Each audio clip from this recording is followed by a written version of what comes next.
Hello friends, welcome to the Tech channel. So friends, today I will talk about Thermaltake View 270TG ARGB mid-tower PC case.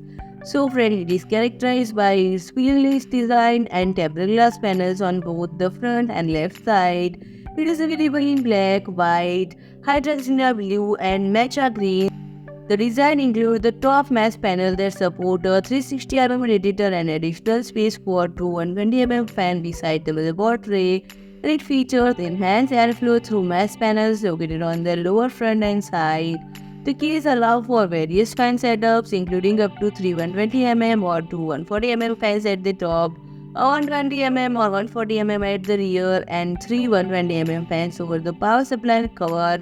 It accommodates up to two 3.5-inch drives and either one or two 2.5-inch drives, and the case supports 7 expansion slot, can house graphics card up to 420mm in length, CPU coolers up to 180mm in height, and power supply up to 220mm in depth, and it is compatible with E-ATX, ATX, MicroATX and Mini-ITX motherboard.